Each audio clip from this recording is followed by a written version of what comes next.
Assalamualaikum warahmatullahi wabarakatuh. Perkenalkan, nama saya Ridho Naufal Manaf dengan NIM 23109113133. Pada video ini saya akan menjelaskan bagaimana cara melakukan anamnesis dan juga pemeriksaan dasar secara sistematis sesuai dengan modul keterampilan klinis. Di mana materi ini akan menjadi sangat penting karena sekitar 80% input sensorik manusia berasal dari sistem penglihatan. Dan gangguan pada mata ini dapat mempengaruhi kualitas hidup seseorang secara signifikan. Yang pertama-tama kita akan mulai dari anamnesis penyakit mata dulu. Di mana yang poin pertama yang akan saya bahas ini adalah merupakan pentingnya anamnesis yang baik. Anamnesis adalah langkah pertama dan paling penting dalam melakukan evaluasi pada pasien. Melalui anamnesis yang baik, sekitar 70% dari diagnosis dapat ditegakkan bahkan tanpa melakukan pemeriksaan fisik. Tujuan anamnesis adalah untuk menggali keluhan utama pasien, perjalanan penyakit pasien, faktor penyebab, dan juga faktor risiko yang mungkin berperan pada munculnya penyakit si pasien ini. Sebelumnya, setiap pasien ini harus ditanyakan dengan pendekatan komunikatif, menggunakan bahasa sederhana, menunjukkan empati, menjaga kontak mata, serta tidak menginterupsi pembicaraan pasien. Lalu selanjutnya kita akan membahas untuk rincian anamnesis berdasarkan keluhan utama. Yang pertama itu ada mata kabur. Yang perlu kita tanyakan ini adalah sejak kapan penglihatannya menurun. Lalu apakah terjadi perlahan ataupun mendadak?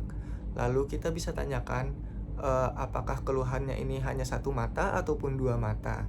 Lalu kita bisa tanyakan juga untuk apakah ada keluhan dari penurunan visus ataupun melihat jauh dan juga dekat.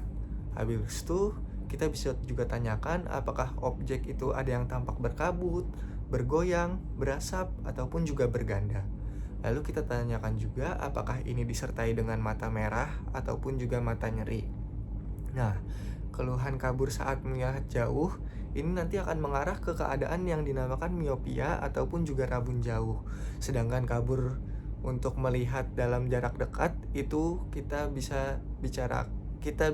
namakan sebagai hipermetropi.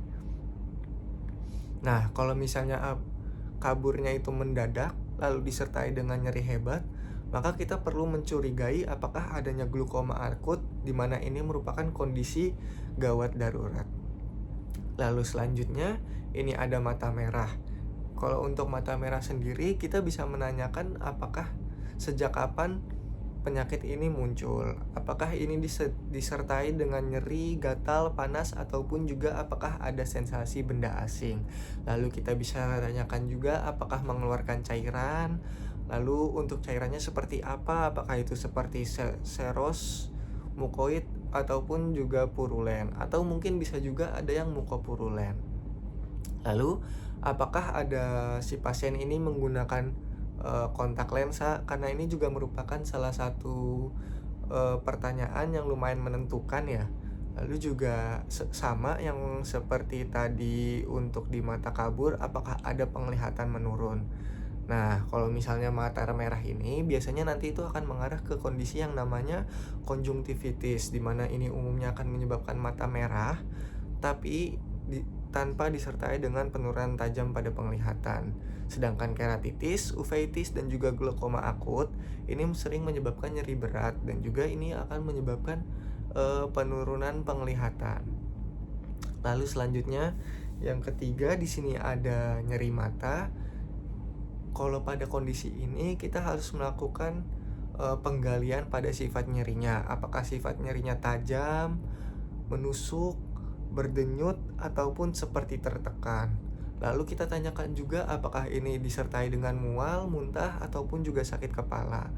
Lalu kita bisa tanyakan juga apakah ini disertai dengan fotofobia, di mana nyeri ini sebenarnya ini sangat khas kalau misalnya nyerinya udah berat, habis itu disertai penurunan penglihatan mendadak, ini merupakan tanda klasik dari glaukoma sudut tertutup akut. Lalu selanjutnya kita bisa tanyakan juga apakah ada penglihatan ganda atau diplopia. Nah, biasanya kalau misalnya keluhannya penglihatan ganda atau diplopia, kita harus menggali ke arah apakah ini terjadi satu mata atau di kedua mata. Lalu kita gali juga apakah ini mendadak ataupun perlahan, dan juga apakah ini diperburuk dengan adanya kelelahan. Nah, kalau diplopia binokular ini biasa terjadi karena kelumpuhan otot ekstraokular akibat diabetes, hipertensi, ataupun juga trauma kepala. Lalu, yang kelima yaitu mata berair atau epifora. Nah, di sini itu kita bisa tanyakan apakah ini terjadi terus-menerus ataupun juga sesekali. Apakah ada sekret yang lengket di pagi hari, ataupun juga apakah terdapat riwayat infeksi berulang pada kelopak mata. Nah, biasanya pada bayi, epifora ini akan mengarah pada atresia kongenital ductus nasolacrimalis. Sedangkan pada orang dewasa, ini biasanya disebabkan oleh obstruksi ductus lacrimalis. Lalu selanjutnya, kita bisa tanyakan apakah dia memiliki riwayat tambahan lainnya, seperti apakah ada riwayat penyakit dahulu. Nah, kalau riwayat penyakit dahulu ini mungkin kita akan mengarah ke arah diabetes, hipertensi, autoimun, dan juga alergi. Sedangkan kalau untuk penggunaan obat, kita juga bisa tanyakan untuk apakah dia ada penggunaan tetes steroid, antibiotik, dan juga herbal. Habis itu kita juga bisa tanyakan kalau misalnya pasien datang dengan kacamata, kita bisa tanyakan apakah lensanya ini untuk lensa minus ataupun juga plus, ataupun kita bisa tanyakan kapan terakhir kali si pasien ini terakhir kontrol, karena bisa aja ada kelemahan dari otot sehingga ini akan menyebabkan penurunan penglihatan jarak jauh. Habis itu kita bisa cek apakah ada trauma mata seperti benda asing, zat kimia, dan juga kecelakaan. Lalu ada riwayat keluarga, apakah di keluarga itu memiliki riwayat glaukoma, katarak, dan rabun jauh berat. Ataupun yang terakhir yaitu faktor resiko sosial, apakah pasien ini dia itu apakah dia merokok, alkohol, ataupun mungkin kerjanya disertai dengan paparan debu. Oke, mungkin itu saja untuk bagian dari anamnesis. Sekarang kita bisa lanjut untuk melakukan pemeriksaan matanya. Jadi kalau pemeriksaan mata itu kita harus lakukan secara sistematis. Kita lakukan dari luar hingga ke dalam. Yang pertama itu kita bisa melakukan pemeriksaan visus. Pemeriksaan visus ini akan kita lakukan menggunakan Snellen chart, di mana nilai visus ini nanti akan menentukan dari tingkat gangguan penglihatan. Kita bisa catat menggunakan VOD 6/12 atau VOS 6/6. Dimana kalau untuk dalam keadaan normal, ini berada di angka 6/6. Lalu bisa juga kita melakukan pemeriksaan gerakan bola mata, di mana ini berfungsi untuk menilai fungsi otot ekstraokular. Lalu juga kita lakukan pemeriksaan lapang pandang, di mana pemeriksaan lapang pandang ini berfungsi untuk mendeteksi gangguan neurologis dan juga retina perifer. Lalu yang keempat itu ada pemeriksaan palpebra dan juga apparatus lacrimalis, di mana ini kita akan memeriksa pada kelopak matanya, bulu mata, dan juga kelenjar air matanya untuk melihat apakah ada kelainan.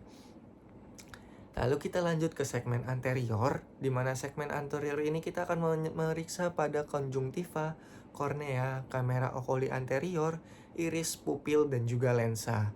Di mana yang dinilai seperti ada reaksi pupil, di mana ini akan menjadi sangat penting.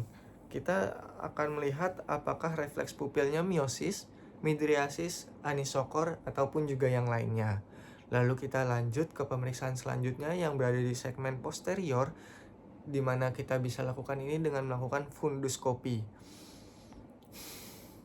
Di mana ini untuk mengecek untuk papil saraf optik, makula, retina pusat dan perifer, ataupun ini juga penting untuk mendeteksi diabetes, hipertensi, dan juga ablasio pada retina.